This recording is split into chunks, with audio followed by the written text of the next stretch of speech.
Bismillahirrahmanirrahim. Alhamdulillah Rabbil Alamin. Wassalatu wassalamu ala ashrafil anbiya'i wal mursalin. Wa ala alihi wa sahbihi ajma'in. Assalamualaikum warahmatullahi wabarakatuh. Salam sejahtera dan selamat malam. Saudara pengurusi majlis Yang Berhormat Datuk Tuan Ibrahim, Tuan Man, Timbalan Presiden PAS, Datuk Saifuddin Abdullah, Pengurusi Perikatan Nasional Pahang, Datuk Syahidan Kasim, Ahli Parlimen Arau, ahli-ahli yang berhormat, pimpinan Perikatan Nasional Negeri Pahang, pemimpin masyarakat, pimpinan dalam rancangan Felda, tuan-tuan dan puan-puan yang saya hormati sekalian. Apa khabar semua? Boleh tahan sedikit lagi. Alhamdulillah, saya panjatkan syukur kehadirat Allah Subhanahu wa taala kerana pada malam ini dapat berada di sini dalam siri kempen pilihan raya kecil di Pelangai ini untuk membantu agar calon kita Cikgu Kasim terpilih sebagai wakil rakyat Pelangai pada 7 hari bulan yang akan datang ini. Mungkin saya dah tak banyak modal nak cakap pada penghujung ini. Mungkin mendokok tambah daripada apa yang telah pun disampaikan oleh rakan-rakan yang terdahulu. Pertamanya tentang pentingnya pilihan raya di Pelangai ini. Iaitu untuk menentukan kita dapat memilih seorang wakil yang kita boleh percaya untuk memimpin kita di kawasan Pelangai untuk tempoh beberapa tahun ke hadapan ini. Perikatan Nasional telah membuat keputusan untuk meletakkan Cikgu Kasim di sini. Dan saya sebagai pengurusi Perikatan Nasional mengharapkan sokongan yang sepenuhnya daripada lebih kurang 16,000 pengundi yang ada di sini. Boleh ke tidak? Slow je. Boleh ke tidak? Alhamdulillah. Jadi saya tak payah cakap panjang. Tetapi yang saya nak menceritakan sedikit ialah soal UMNO. Pasal saya sudah lama menjadi ahli UMNO sejak tahun 1972 dulu. Dan pada sejarah yang lama itu saya telah memegang banyak jawatan-jawatan daripada bahagian pemuda, esko pemuda, ahli majlis tertinggi, naib presiden, dan akhir sekali ialah timbalan presiden macam Datuk Tuan Ibrahim. Tapi selepas daripada peristiwa 1MDB, saya fikir orang di sini pun tahu apa cerita 1MDB. Kes masih dibicarakan di mahkamah. Orang yang agak menjadi perhatian utama tidak lain ialah Datuk Seri Najib Tun Razak. Dan kerana peristiwa saya menegur kepimpinan Perdana Menteri di waktu itu iaitu Datuk Seri Najib, maka saya disingkir daripada jawatan timbalan Perdana Menteri. Saya pun tak terfikir bahawa saya akan disingkir. Tetapi kerana isu 1MDB ini satu isu besar yang hari ini jelas terbukti apa yang saya sebutkan itu nyata betul, yang melibatkan dana kerajaan dan lain-lain lagi berpuluh-puluh bilion Waktu itu saya menjadi timbalan Presiden UMNO dan juga timbalan Perdana Menteri. Tetapi ini kerana suatu angkara yang saya fikir adalah suatu perbuatan salah laku yang tidak betul, yang boleh membawa musibah kepada negara.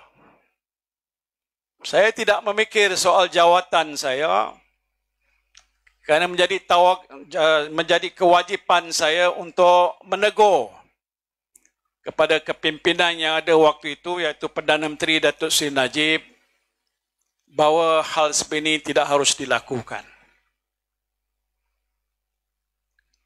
Oleh sebab itu, saya berhadapan dengan masalah. Bila saja saya disingkirkan daripada jawatan timbalan Perdana Menteri, esoknya ada mesyuarat Majlis Tertinggi UMNO, saya tak tahu siapa di sini ada dalam Majlis Tertinggi, buat keputusan untuk memecat saya selaku timbalan Presiden UMNO. Saya nak ceritakan itu bukan apa, ialah kerana yang kita tandingi di sini, yang lawan calon kita ini ialah UMNO.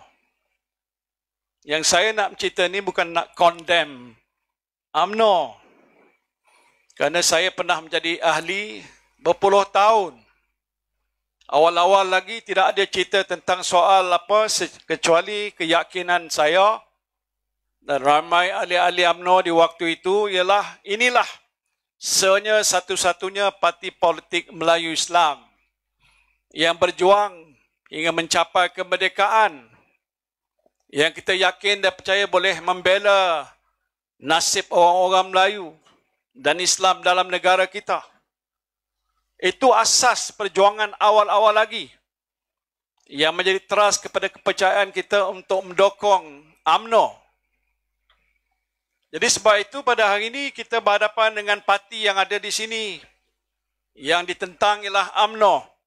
Calon yang ada di hadapan kita di sini ialah daripada Perikatan Nasional. Perikatan Nasional ialah satu gabungan parti politik, iaitu daripada PAS, Bersatu dan Gerakan. Yang paling utama ialah PAS dan Bersatu, iaitu Parti Melayu Islam yang hari ini sudah pun diiktiraf sebagai gabungan parti politik Melayu yang terbesar di negara kita. Alhamdulillah. Yang saya nak menceritakan di sini ialah kerana apa yang diperjuangkan oleh saya waktu saya di dalam UMNO tidak lagi diperjuangkan oleh pemimpin UMNO yang ada pada hari ini. Sudah menyimpang jauh daripada matlamat asal perjuangannya. Waktu itu, sama ada di waktu pilihan raya ataupun bukan pilihan raya, kita melihat musuh utama UMNO adalah DAP. Kerana DAP tidak memperjuangkan bagaimana yang UMNO perjuangkan waktu itu tentang soal orang Melayu, soal Islam dan banyak isu-isu pokok yang tidak selari dengan perjuangan orang Melayu didukung oleh DAP. Sebab itu tidak berhenti-henti. Kita menolak DAP dan kita menyeru pada rakan-rakan orang Melayu di seluruh negara jangan percaya. Kerana parti DAP tidak boleh dipercayai atas asas perjuangannya tidak selari dengan perjuangan kita dan harus ditolak. Jadi ini sudah berlaku untuk satu tempoh yang paling lama. PAS ada pengalaman juga dengan DAP sedikit. Saya kemudian itu atas muslihat untuk menumbangkan kerajaan kleptokrasi. Bersatu juga dalam DAP bersama dengan PKH, PH dan lain-lain lagi dipimpin oleh Tun Mahathir Mohamad. Tapi itu hanya dalam satu tempoh yang agak singkat. Kerana kita berdepan dengan satu situasi yang agak cukup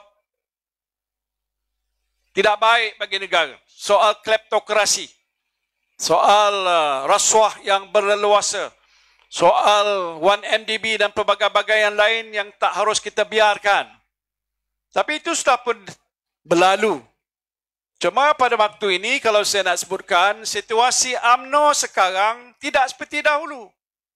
Jadi kalau ada dalam pilihan raya ini adalah calon yang bertanding atas nama UMNO, UMNO yang bertanding hari ini sudah bersama dengan DAP. Dan kalau saya sebutkan sejak awal dulu, DAP bukan merupakan sebuah gabungan parti politik yang mendukung perjuangan orang Melayu. Sebahagian besarnya lah mendukung sikap chauvinisme orang Cina yang seharusnya tidak menjadi satu rakan dalam perjuangan. Tapi hari ini sudah berubah. Kalau saudara yang ingat dalam sejarah UMNO, sudah banyak keputusan dibuat. Tidaklah wajar supaya pemimpin UMNO pada waktu itu dan sehingga ke hari ini menerima Datuk Seri Anwar Ibrahim. Jangan terima DAP, no Anwar, no DAP, berulang-ulang kali dalam Perhimpunan Agung UMNO, dalam mesyuarat Majlis Tertinggi UMNO. Tapi hal itu tidak dihormati oleh pemimpin UMNO pada hari ini, iaitu Datuk Seri Zahid Hamidi. Saya bangkitkan soal ini bukan kerana apa, bukan langsung iri hati, untuk mengingatkan pada kawan-kawan saya yang masih tegak berdiri bersama-sama dengan UMNO, bahawa walaupun saudara berada dalam UMNO, tetapi kerana pilihan raya di Pelangai ini, saudara sewajarnya tidak menyokong calon UMNO, tetapi menyokong calon Perikatan Nasional. Apa hukum? Harus.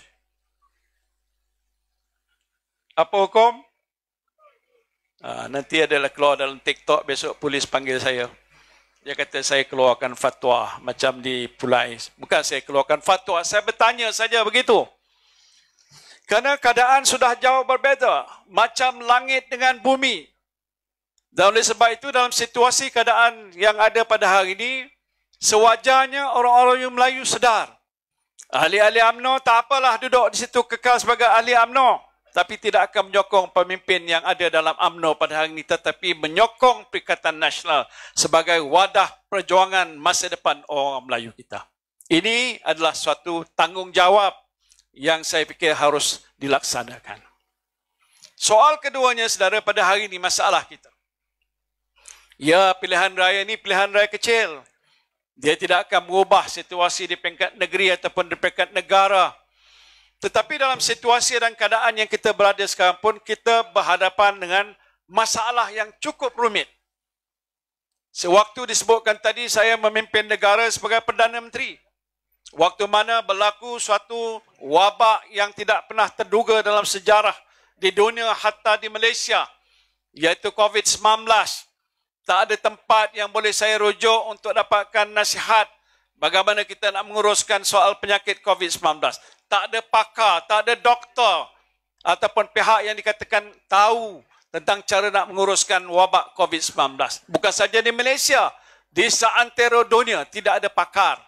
Dan belum ada lagi satu bekalan ubatan ataupun vaksin yang telah ditemui waktu itu untuk kita gunakan sebagai penawar pada penyakit seperti COVID-19.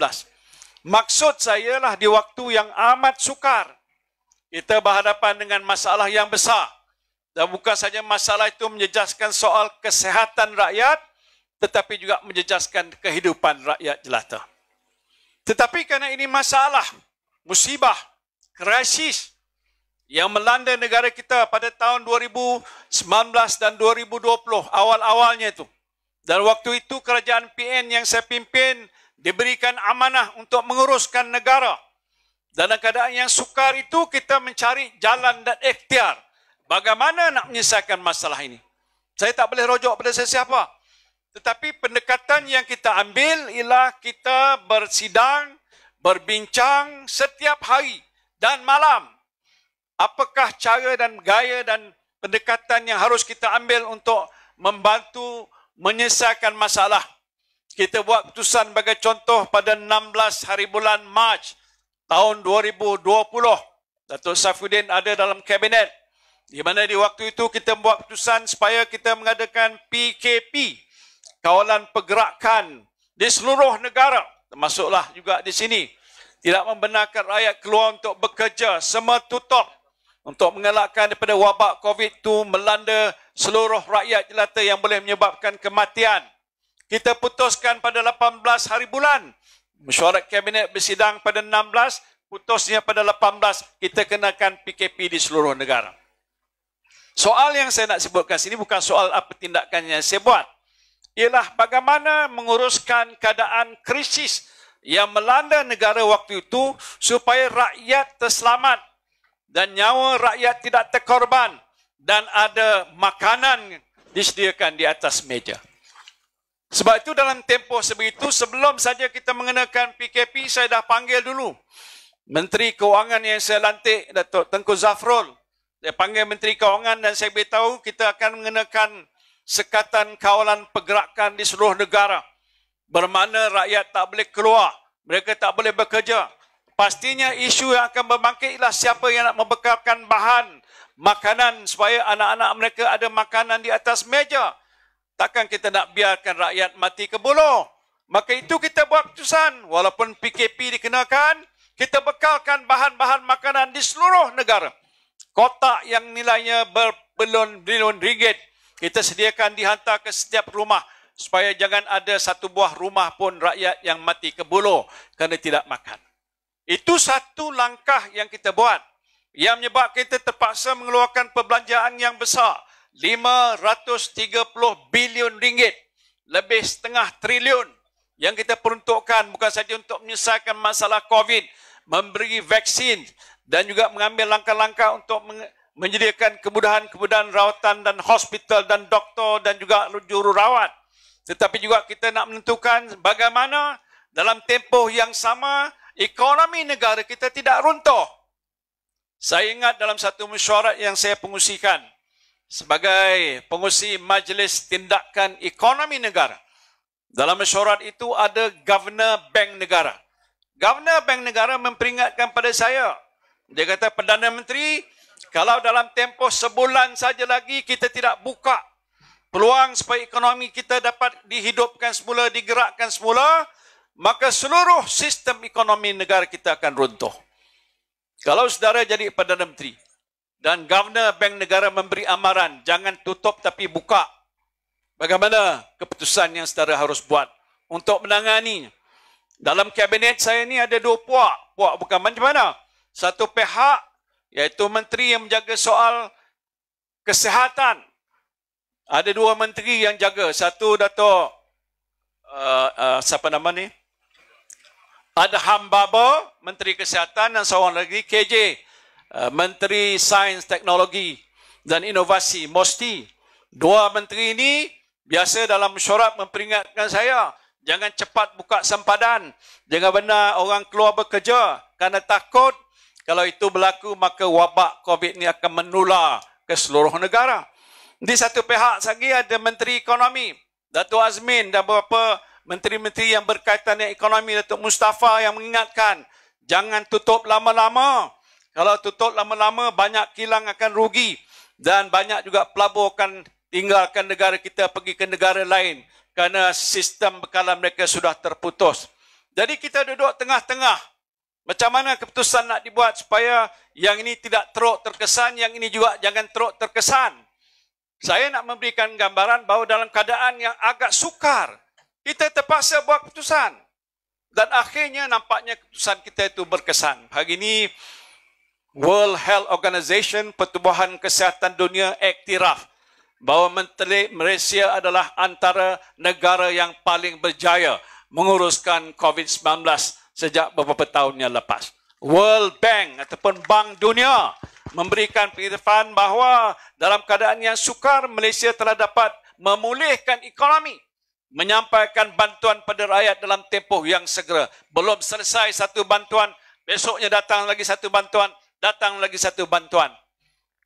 Dan antara bantuan yang juga kita berikan ialah kepada mereka-mereka di rancangan tanah Felda. Ini ada satu cerita yang lain berkenaan dengan soal Felda. Tadi pun saya di Kemahal beritahu tentang soal Felda kerana ada orang nak tahu apa cerita Felda. Saya sebenarnya di rancangan di kawasan saya ada 4 rancangan Felda. Saya tahu masalah Felda. Tetapi yang berbangkit pada waktu saya memimpin negara antara lain lah sebelum itu pembentangan satu kertas putih tentang masalah Felda. Iaitu satu kajian yang dibuat secara teliti dan panjang lebar bagaimana nak menyelesaikan masalah peneroka, bagaimana nak menyelesaikan hutang peneroka, bagaimana nak memulihkan sali Felda, bagaimana nak menguruskan dan juga menyediakan tambahan peruntukan infrastruktur generasi kedua, ketiga dan sebagainya.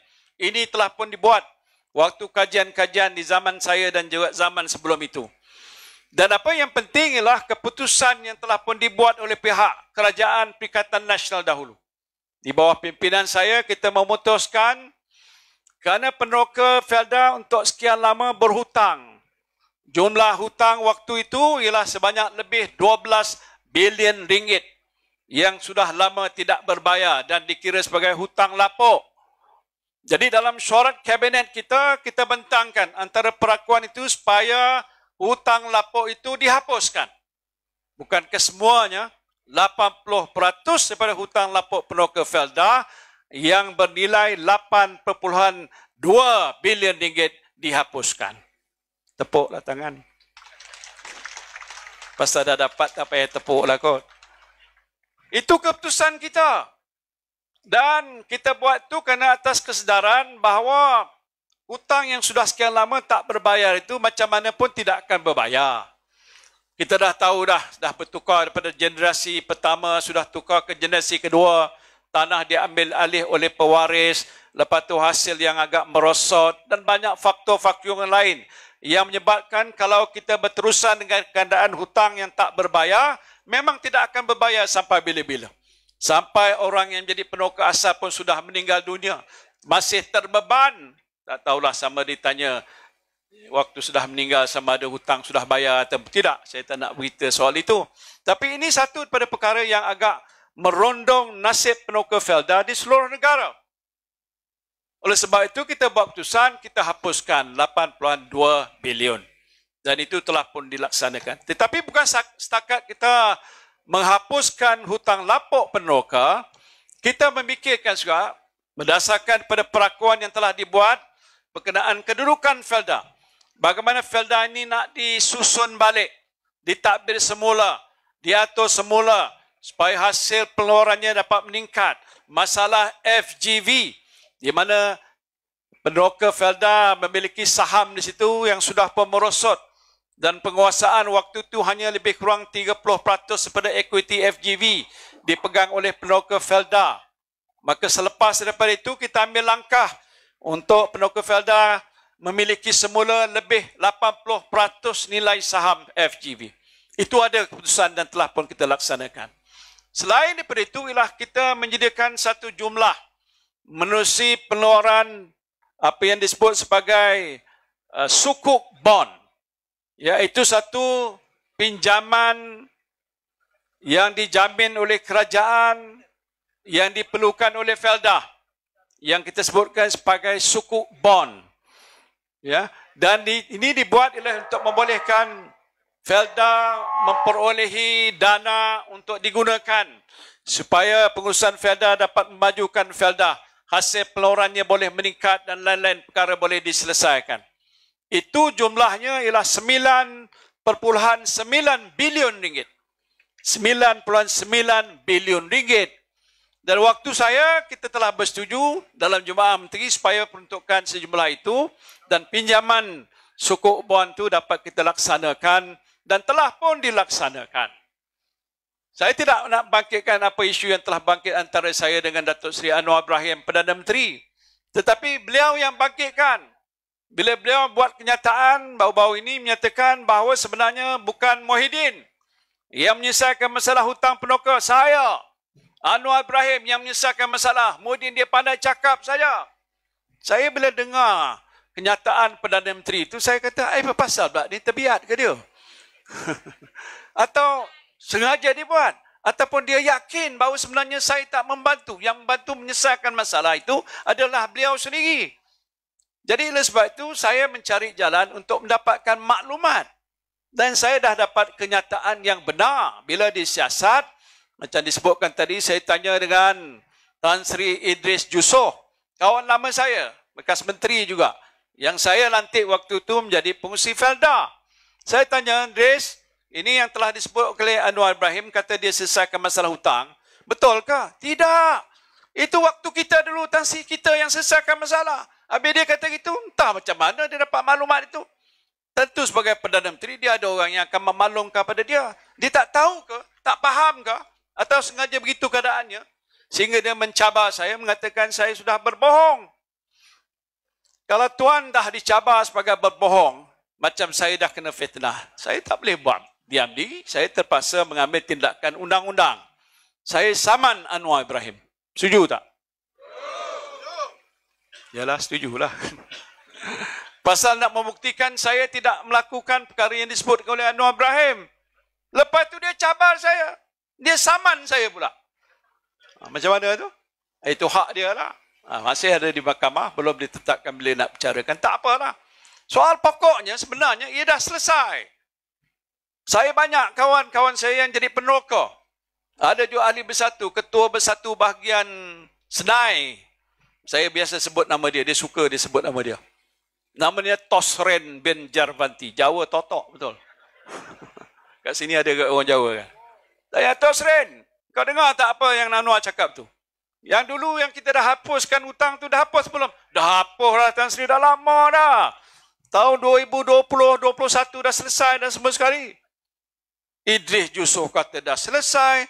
Menteri dia pun juga di Parlimen. Azlina jawab di Parlimen satu ketika dia dah selesai. Cuma yang ada baki agak 20% tu dia kata dah tak bolehlah dihapuskan begitu. Jadi dah selesai. Dan dijawab juga di Parlimen. Kalau peneroka dah kata dah selesai, menteri dah kata dah selesai, pengurusi Felda dah kata selesai, takkan saya cakap bohong. Tetapi tak apa, yang mustahak peneroka sudah dapat nikmat daripada penyelesaian tadi. Di samping itu juga peneroka akan dapat daripada usaha yang kita lakukan untuk memulihkan Felda. Pasal Felda satu-satunya institusi orang Melayu yang terbesar di dunia. Tak tepuk tangan, tak apa. Penat dah malam. Berapa juta ekar tanah yang semuanya dipegang hampir 99% saya fikir orang Melayu. Ini khazanah yang terbesar yang dimiliki oleh Melayu, mesti dipertahankan sampai bila-bila. Jangan dijual tanah ni. Kalau dibenarkan jual, habis besok. Orang Melayu akan hilang sebahagian hartanah yang ada di negara kita. Jadi ini sudah jadi satu institusi. Sebab itu bila ada isu dan masalah yang bangkit dalam rancangan Felda, siapa pun dalam kerajaan tak boleh memandang sepi. Tak boleh membiarkan. Kerana akan terjejas nasib lebih kurang 1 juta. Kalau tak silap saya keluarga yang ada dalam rancangan tanah Felda. Jadi penting kita cari jalan untuk menyelesaikan. Dan saya fikir di waktu Perikatan Nasional mentadbirkan negara, kita sudah mainkan peranan untuk membantu supaya situasi dan keadaan Felda akan bertambah baik. Sudah mula bertambah baik. Bila mana Tan Sri Idris Yusof maklum pada saya, lepas tahun lebih, apa yang telah pun dicadangkan dalam kertas putih dan diperakukan oleh jawatan kuasa khas di bawah Tan Sri Wahid Omar, dia dah maklum pada saya, Tan Sri sudah dapat dilihat, sudah ada pemulihan. Hasil dan keuntungan Felda sudah bertambah. Dan keadaan peneroka Felda seharusnya jauh lebih baik. Walaupun saya tahu masih banyak masalah dalam Felda. Masalah generasi kedua jangan sebut. Saya duduk di mana tadi mesti calon kita dah beritahu isu pembinaan rumah generasi kedua. Saya di rancangan di kawasan Pagoh ada 4 rancangan tanah. Saya cuba bantu tapi belum selesai. Sebahagian saja saya dah dapat bantu untuk menyediakan rumah untuk generasi kedua. Dengan syarat ada tapak tanah yang dipersetujukan oleh Felda diracik halus untuk dibagikan kepada anak-anak yang sewajarnya boleh duduk di situ dan meneruskan masa depan mereka di rancangan tanah Felda. Soal kedua, pembiayaan, macam mana nak biayai dan sebagainya. Ini besok menang kalah soal kedua. Tapi kalau kita menang, kita cari jalan dan ikhtiar untuk bincang dengan pengurusan Felda. Bagaimana di kawasan rancangan tanah Felda yang ada di kawasan Pelangai ini. 3 kawasan utama.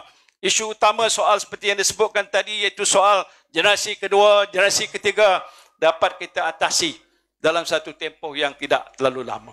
Ya, itu satu. Yang keduanya soal infrastruktur. Ya, mungkin masalah soal pekerjaan, soal harga, soal penerimaan di kilang Felda, macam-macam isu yang saya diberitahu memang dihadapi oleh para peneroka. kita akan cari jalan. Walaupun kita pembangkang. Mana tahu besok kita sudah jadi kerajaan, senanglah tugas kita. InsyaAllah. Mana tahu. Itu segalanya ketentuan pada Allah Subhanahu Wa Taala. Kita doa saja. Sebab itu pelangai ni walaupun dikatakan PRK, pilihan raya kecil, tapi signifikannya besar.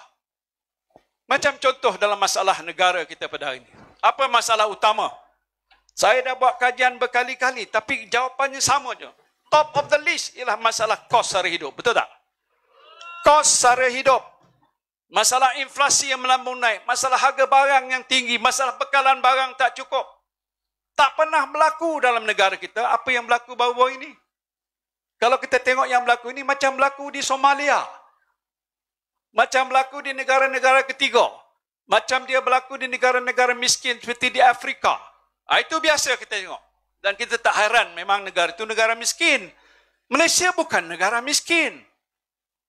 Lagipun kita pengeluar beras. Ada dasar pengeluaran beras negara. 70% pengeluaran dalam negara. 30% diimport daripada luar negara. Jadi kalau ikut itu, pernah tak dengar dalam sejarah Malaysia yang tuan-tuan dah ada ni? Sebahagian sini ada 30 tahun, 40 tahun, 50 tahun, 60 tahun, 70 tahun. Saya 76. Mungkin paling tua di sini saya lah. Tapi nampak macam muda lagi.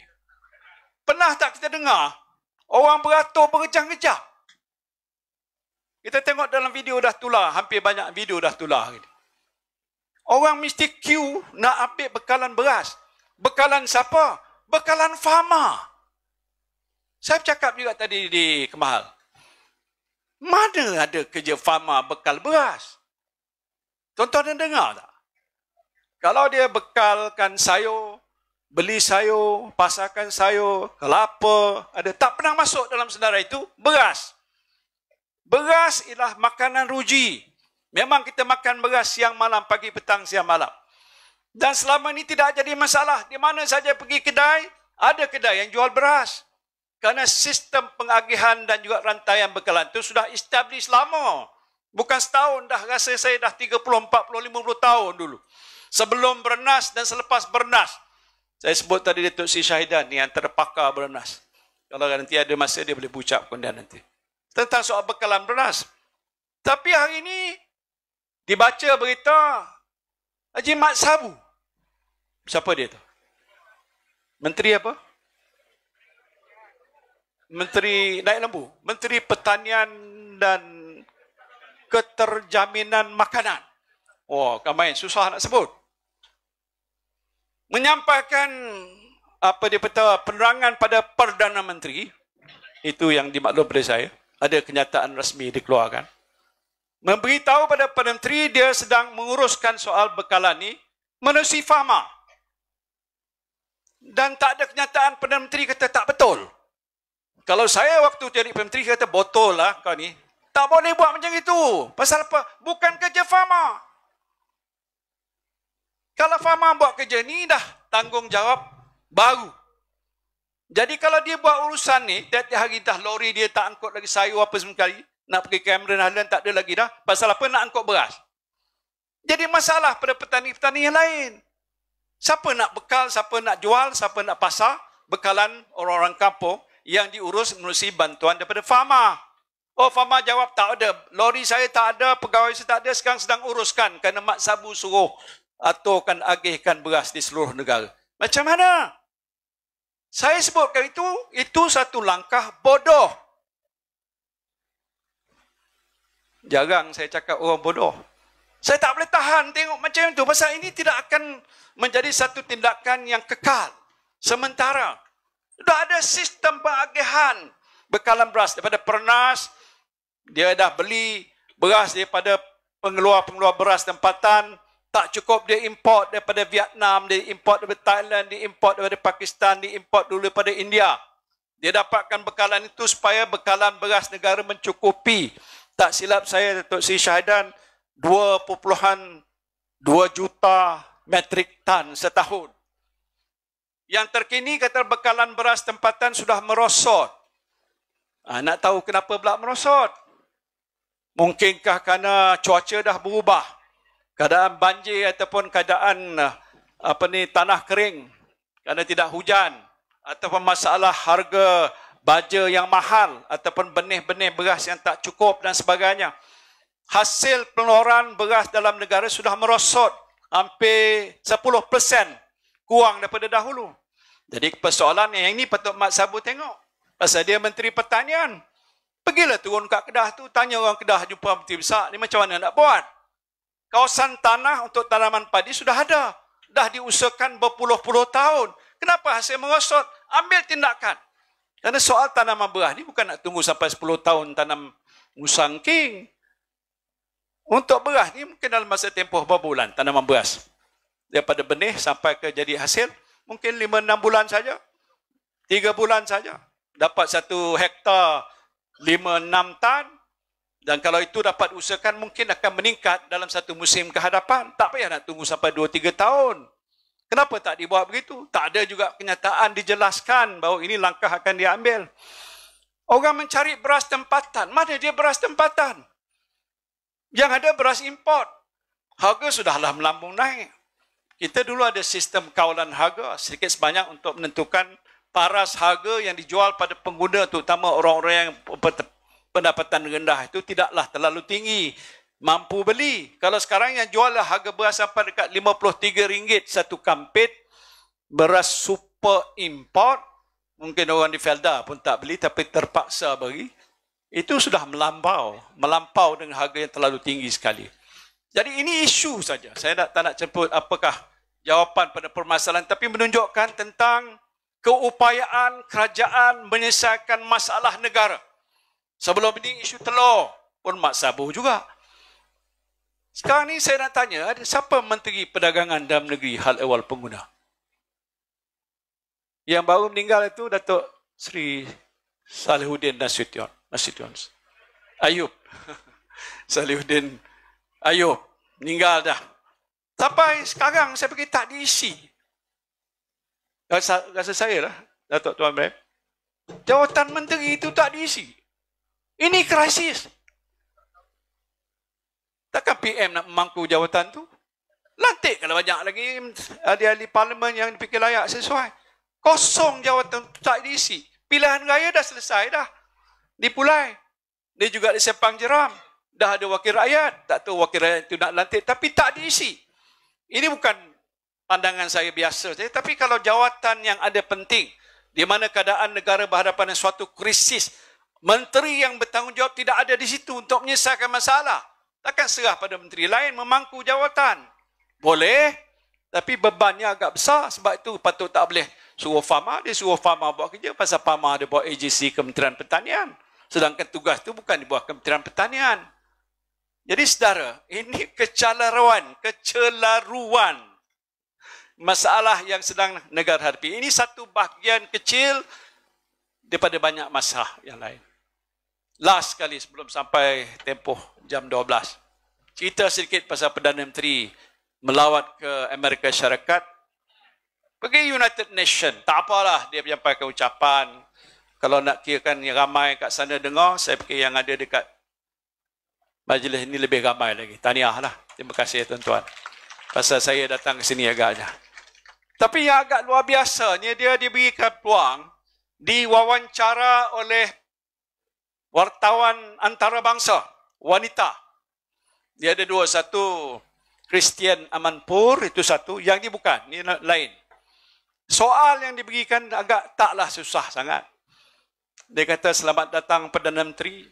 Baru-baru ini di Parlimen telah pun membahaskan rancangan separuh penggal rancangan Malaysia yang ke-12. Ini soalan dalam bahasa Inggeris. Boleh tak Yang Amat Berhormat terangkan sedikit? Bagaimanakah rancangan Malaysia yang ke-12 dapat mencapai matlamat ekonomi madani yang diperjuangkan oleh kerajaan Yang Amat Berhormat? Mudah tak soalan tu? Mungkin orang Felda kata susah sikit. It's not difficult. Sebagai Perdana Menteri, patut dia boleh jawab tu dengan orang kata at the fingertip saja. Tapi tuan-tuan tahu tak? Dah keluar pun video. Mula-mula saya semak betul ke tidak, kok takut diedit. Rupanya tak diedit. Dia petik 4 minit lebih kurang jawapan Anwar Ibrahim tentang soal satu ini saja. Dia menilau seluruh dunia, tuan-tuan. Dia cerita yang tak ada berkaitan dengan soalan tadi. Dia cerita hubungan dia dengan Mandela, dia cerita anak dia, cerita Titanic, tak apa benda cerita tak tahu. Saya fikir Mat Salleh yang hadir itu bukan seorang, ramai. Tokoh-tokoh korporat di Amerika Syarikat, tokoh-tokoh besar, pemimpin-pemimpin negara yang ada kat situ.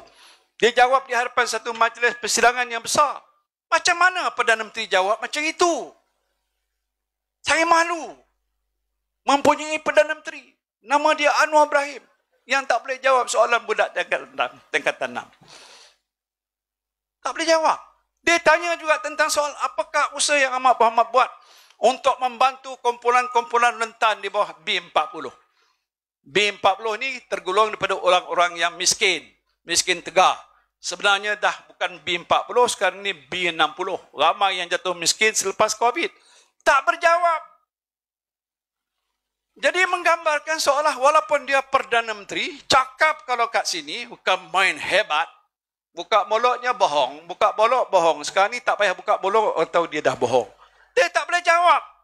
Soalan-soalan sebegitu yang bagi saya menggambarkan kecetikan ataupun kurang pengetahuan tentang isu yang sedang dihadapi oleh negara.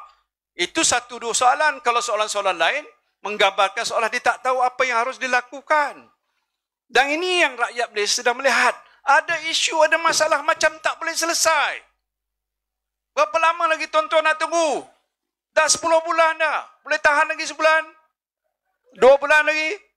4 tahun lagi tahan ke? Tak boleh tahan.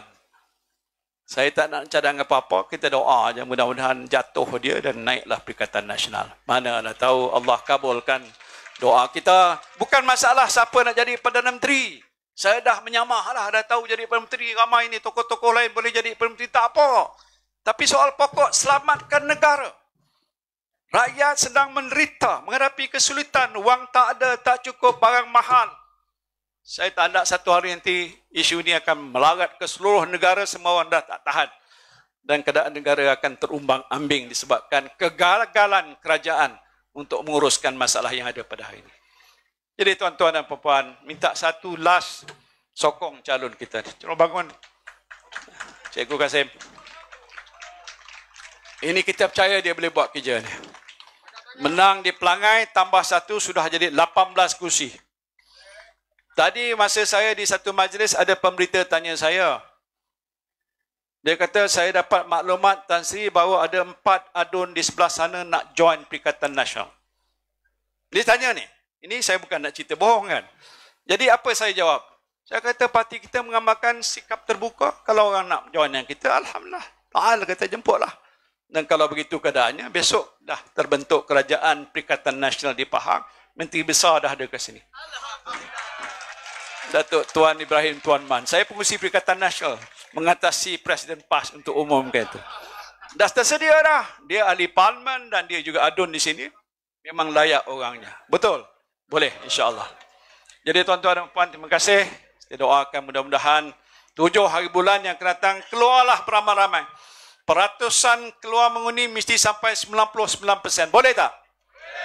Saya jamin kalau 99% keluar ataupun kalau tidak pun 90% Melayu keluar, maka calon kita akan beroleh kemenangan yang besar pada 7 hari bulan yang akan datang. Terima kasih. Wabillahi taufiq wal hidayah.